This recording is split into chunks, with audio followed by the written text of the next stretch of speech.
Kejadian 48. Yakub memberkati Manasye dan Efraim. Sesudah itu ada orang mengatakan kepada Yusuf, "Ayahmu sakit." Lalu dibawanyalah kedua anaknya Manasye dan Efraim.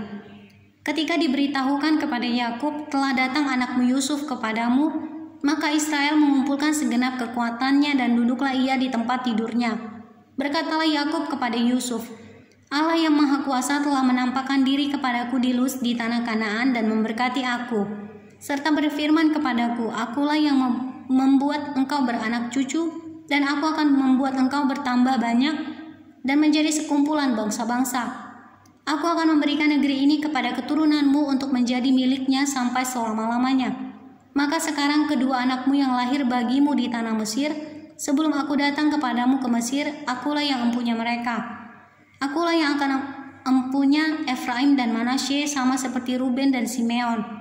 Dan keturunanmu yang kau peroleh sesudah mereka, engkaulah yang empunya, tetapi dalam pembagian warisan nama mereka akan disebutkan berdasarkan nama kedua saudaranya itu.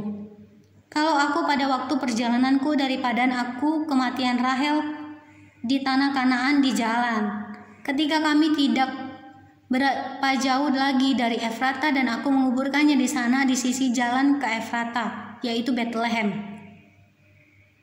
Ketika Israel melihat anak-anak Yusuf itu, bertanyalah ia, "Siapakah ini?" Jawab Yusuf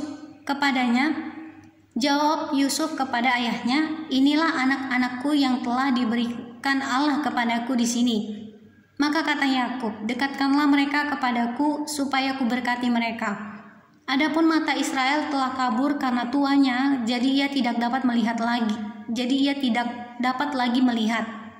Ketika Yusuf mendekatkan mereka kepada ayahnya dan mereka dicium serta didekap oleh ayahnya, lalu berkatalah Israel kepada Yusuf, "Tidak kusangka-sangka bahwa aku akan melihat mukamu lagi, tetapi sekarang Allah bahkan memberi aku melihat keturunanmu."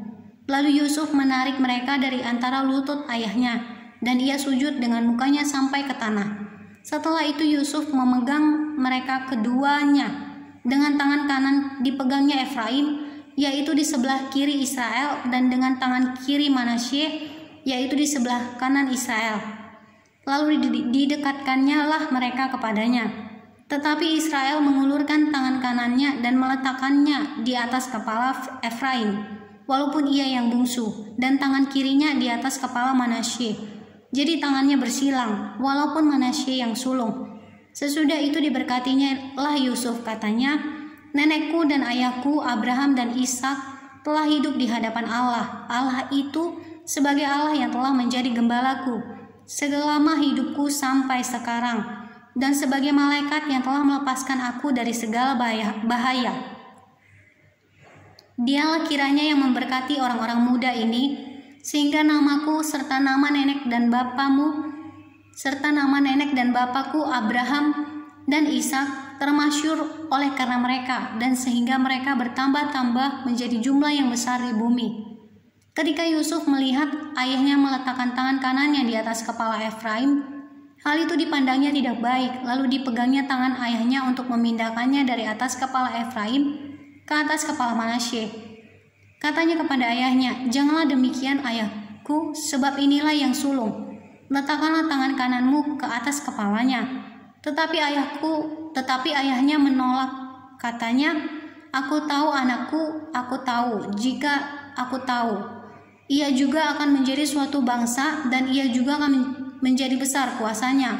Walaupun begitu, adiknya akan lebih besar kuasanya daripadanya, dan keturunan adiknya itu akan menjadi sejumlah besar bangsa-bangsa." Lalu diberkatinya Allah mereka pada waktu itu, katanya, "Dengan menyebutkan namamu lah orang Israel akan memberkati.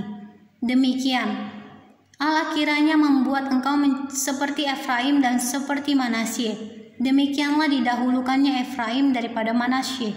Kemudian berkatalah Israel kepada Yusuf, "Tidak lama lagi aku akan mati, tetapi Allah akan menyertai kamu dan membawa kamu kembali ke negeri nenek moyangmu.